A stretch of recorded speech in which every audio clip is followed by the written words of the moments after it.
Thank you, Dale. And I'd like to bring forward Reverend Ken Davis, who will call up Jon Mundy.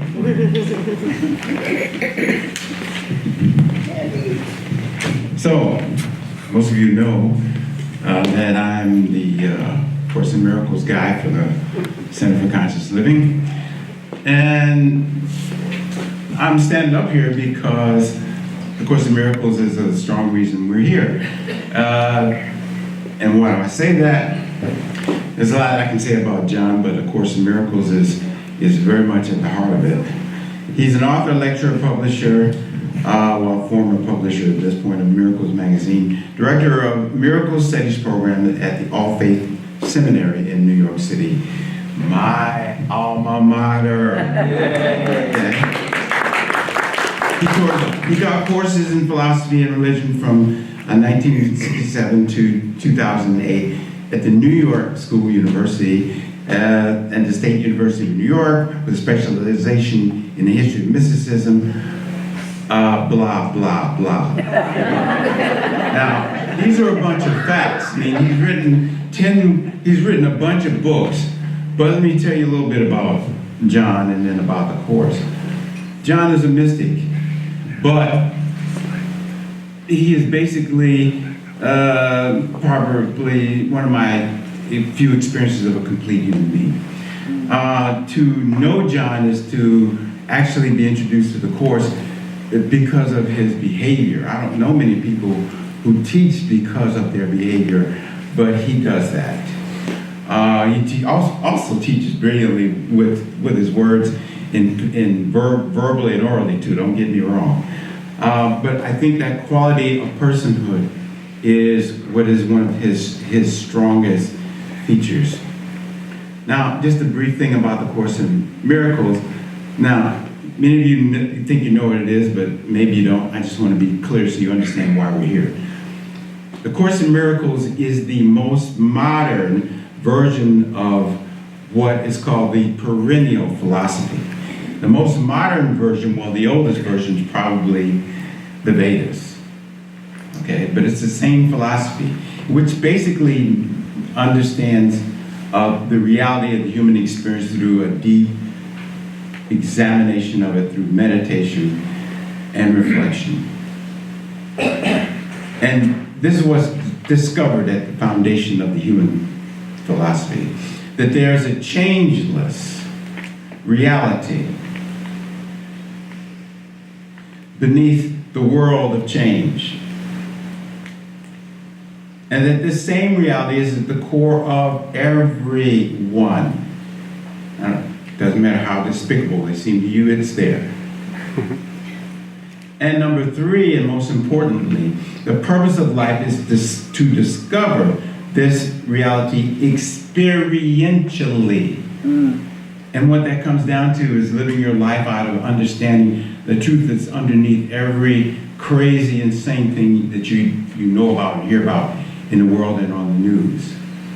Now, I want to introduce you to a man who demonstrates that just by standing up and smiling.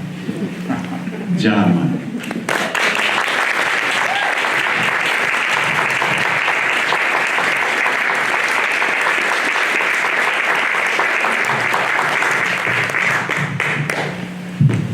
Well, thank you, Ken. You're wonderful. Thank you all for inviting me. Thank you, Reverend Kathleen, for letting me come here. I brought two friends with me I'd like to introduce, by the way, that sit on the front row. And in the white. This is Vicki Poppy, who has lived in Boston, but has recently moved to Flemington, New Jersey. She's been with the Course for a very, very long time. And when I listened to her talk, I thought, this lady really understands it very well. And next to her, Corinne Zupko, who also lives here in New Jersey. Listen, you guys, sometime you might want to have them come say hi to you, okay?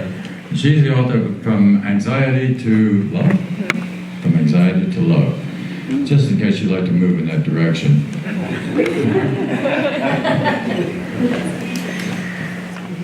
So, what I would like to share with you this morning, I might add, is a kind of a prelude to the workshop we're going to be doing this afternoon. This is like an intro, and then we'll kind of dig into application principles later today. I hope some of you can join us. And also thank the Dale. Where did it happen, Dale? But anyway, she is. Oh, there she is. All right. So, I want to start with one sentence from American poet Edgar Allan Poe, who lived here, who lived in Philadelphia, 1809 at 1849. All right? You all know Poe. He says, all we see or seem is but a dream within a dream. And now a couple of lines from A Course in Miracles. What if you recognize that this world is a hallucination? What if you really understood that you made it up? And one more passage. You dream of a separated ego and believe in a world that rests upon it. This is very real to you.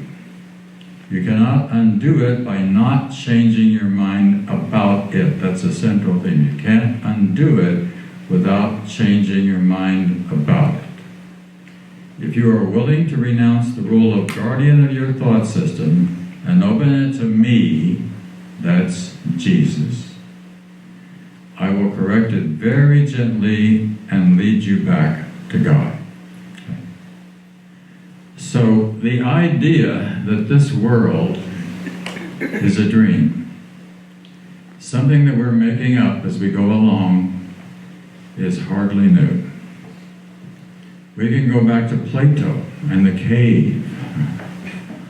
And the people that are in the cave are dreaming that the figures that they see on actually the first screen, in a way, the way he does it, of fire and people walking in front of the fire and casting a shadow on a wall, right?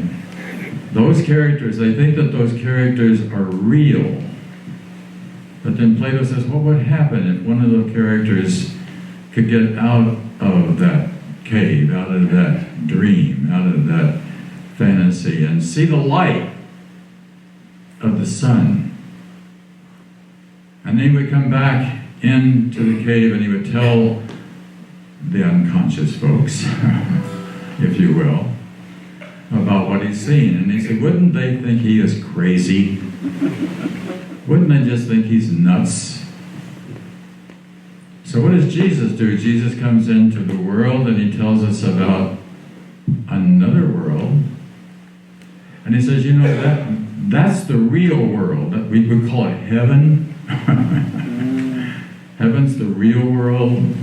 This is something that you're making up. This theme is so common in literature. It keeps happening again and again and again. Where is Dorothy in The Wizard of Oz? She's sleeping in her bed, right? She's been hit on the head with a pole or something that caused her to fall into this like state. She's unconscious, right? So she's home. Where is heaven, by the way? If you read the near-death experiences that you can read on the internet, there are just hundreds and hundreds of them now on YouTube, right?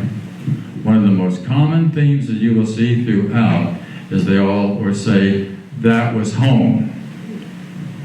This is the foreign land, right? That's home. And a lot of people on their deathbed will actually start saying, it's a very common thing, I want to go home. I want to go home. I want to get out of here. Out of this body. The body is so heavy.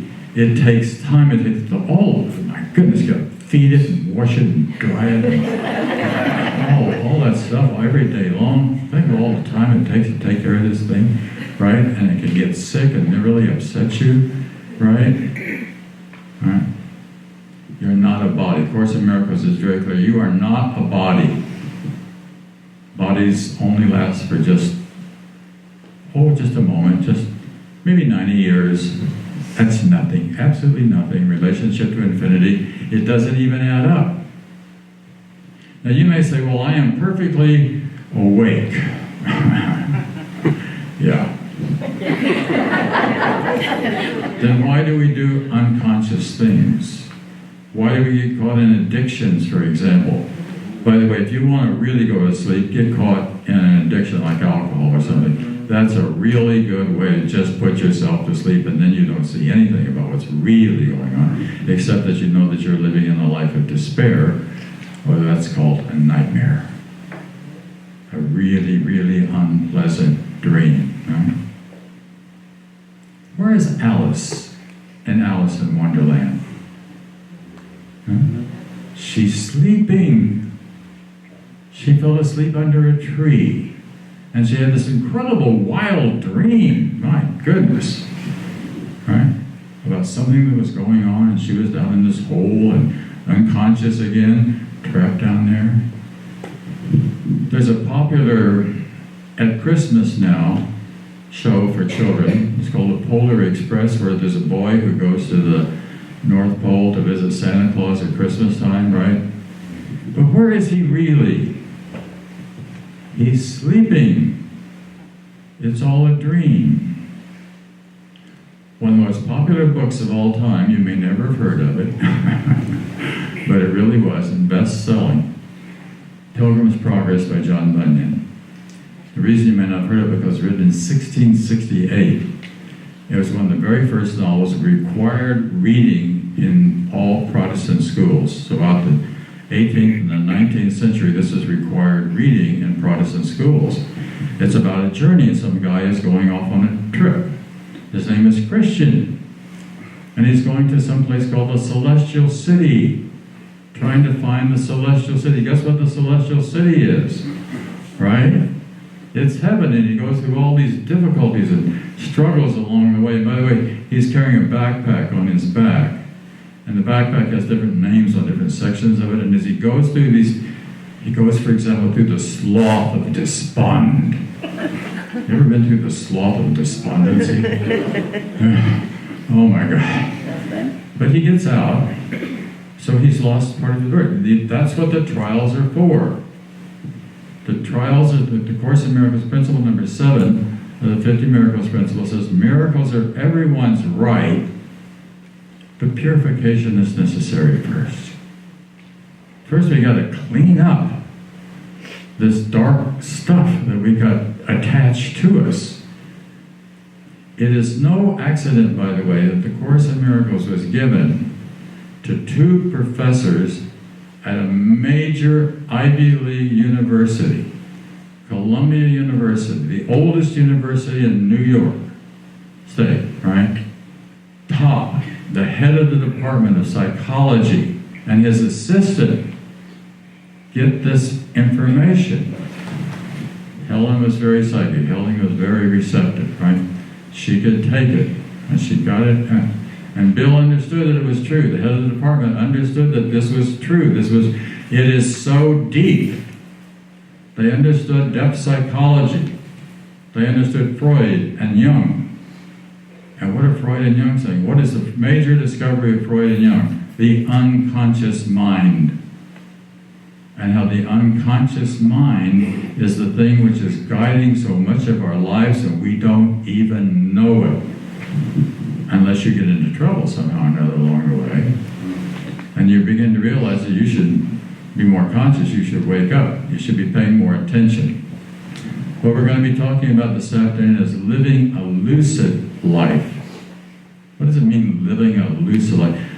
If you have a lucid dream, what happens in a lucid dream is that you're in the dream, but you know it. You know that you're in the dream. So what would happen if you led a lucid life? And I suggest that you really become aware, become lucid of this dream. There's not only our individual dreams, but there's also society dreams, cultural dreams. We dream the dream of whatever religion we came into, whatever society that we're part of. It's really, really, really good to travel and to see different parts of the world. Because if you do, you're going to go to somewhere in the eastern part of the world, for example, or India, any place like that, and this is a very different dream than the dream we dream where I live, right? It's just, but it's sort of exciting to see it. All kinds of different dreamings that we can get, or within our own society. You could become a hardline conservative, or you can become a liberal, or you can be a Catholic, or you can be a Protestant, and dream that dream. They're all dreams, right? By the way, there are no soldiers in heaven. There are no captains, no lieutenants. There's none of that stuff that we make up. But then there's no politicians in heaven. None. No. There's no doctors in heaven. What do you need a doctor for? There's no body there. Now it seems like a bit of a stretch, but that's what the Course is really saying. The body is a form. And we're working within that form, but the spirit has no form in that same sense at all, just like love does not have a form, right? So it's our task then to be aware of the dream within. I hope you are. Are you aware? Can you see it? Can you see the dream within the dream as you go about your daily life and just looking? Now, one of the ways that we sustain this dream, by the way, is by we project the dream.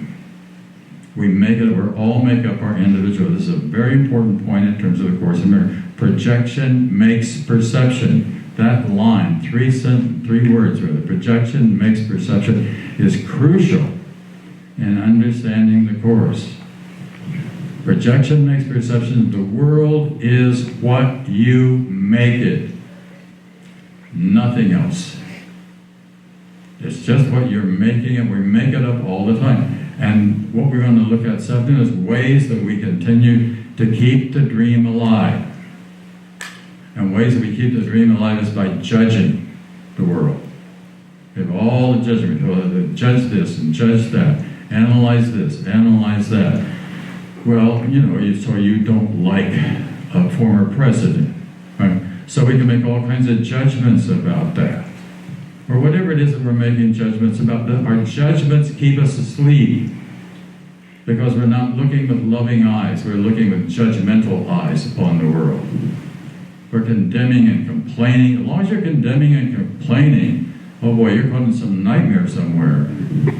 Because that's what you see. You see the problem. You see the difficulty. And where's the solution? The solution is for you just stop that.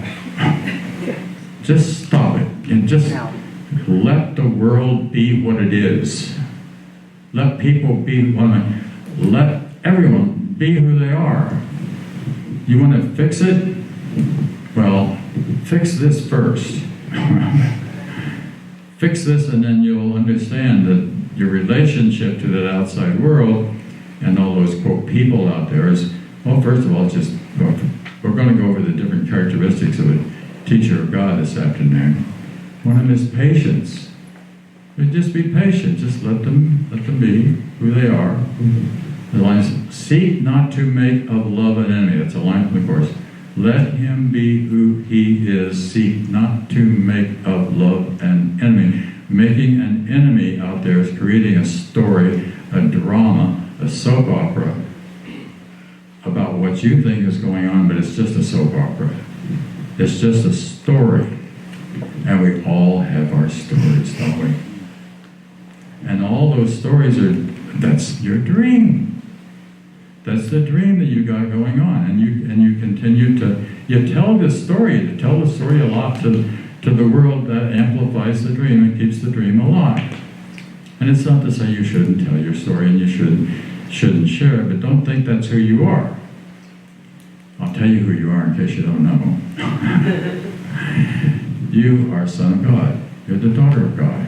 You're a child of God, and that's all that we are. And another thing that's really, really important, we love each other. We really do. We really love each other. So why are we getting angry? Anger is a really amplification of a dream, right? Because that's saying the problem is outside me, it's in you. The problem is out there in the world. And as long as I think the problem is in the world, well, I'm kind of stuck on seeing the problem in the world. Somebody wrote an article for Miracles Magazine several years ago, a psychologist actually, who talked about his aunt that he had who has passed. And the title of the article was, "Ain't It Awful?" That was her favorite line. He said it was difficult being around her, because every time you got around her, she'd just start off her conversation, ain't it awful? And then they go off on some sort of projection makes perception. This is what I see, this is my dream. That's a nightmare again. Right? What you want to see is you want to see what Jesus saw. So what happens if your eyes are open and you can really see as Jesus saw? To see the world as Jesus saw it is simply to love it. Just to be loving what if you loved everything? You know what it's like maybe to love your pets, or you love your children, or love nature, but love the unlovely as well. Loving everything. That's why people fell in love with Jesus. Oh boy, that's why he got everybody around him. They saw that love coming. And of course, as the most basic law there is in the universe is the law of cause and effect. What you give out, it is coming back to you. So what are you giving the world? What are you sharing with the world? What kind of energy you're putting out to the world? It's coming back. You attack the world, guess what's going to happen? Right? You love the world, guess what's going to happen? It's going to come back your way. So the task then is, as I said, is simply to become lucid. This does not mean that you're in heaven. But we're going that way.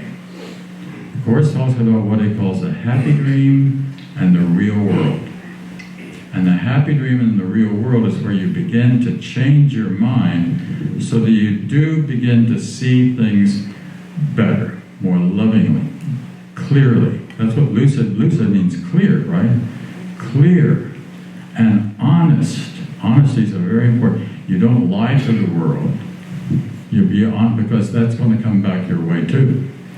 And the way that comes back to your way is not necessarily somebody else, but it comes back in this awful, awful thing. The Course says we've got to clean out of our psychic system. It's called guilt. You do not want to be creating guilt in your life, because guilt makes you sick. It's the primary thing that makes us sicker than anything else. Hiding, pretending. To hide and pretend is just to amplify the dream and make it all the more real than it already was. So part of what I read just a moment in one sentence, you cannot undo it by not changing your mind about it. So our first choice, we have to change the mind. The Course calls this correction of perception. I just said projection makes perception. Now we're calling about correction of perception. So as I correct my perception, then first thing you got to do is stop. Just stop making it up, and then start projecting a beautiful world, a loving world, a world that you want to see, even in the darkness, even in the difficulty.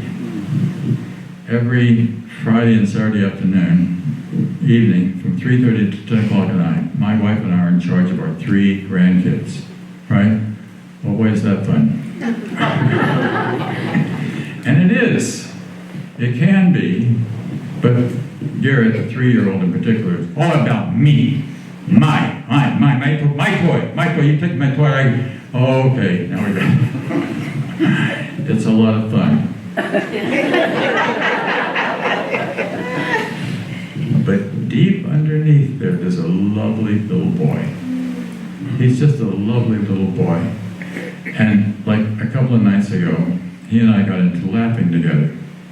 What I mean by that, we got into this he would laugh. Ha ha ha ha. Who can laugh the loudest and the hardest, right? Lovely. What fun. So it's just a matter of which way do we want to do it. So let's remember now that the main thing that we want to be doing here is practicing, become aware of where and how you're sleeping. And then not only that, but begin to do things to clarify, to awaken your body. That's really important. Don't weigh this thing down with a lot of alcohol and food and stuff that just makes it heavy. That's really, really important. Become very conscious about that. That's where we start. That's basic, right? So some of you probably know the poet Rumi, right? Yes. So Rumi has a poem, and you may know it, and it goes like this. Don't go back to sleep.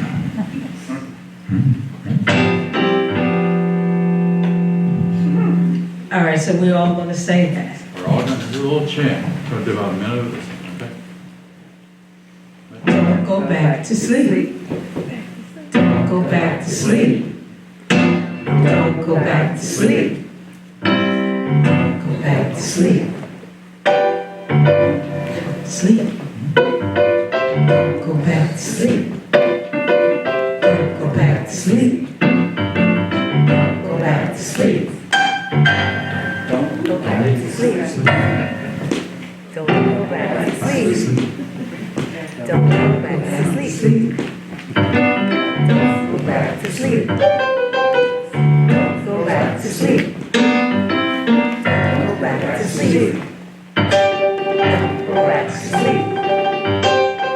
Go back to sleep. Go back to sleep.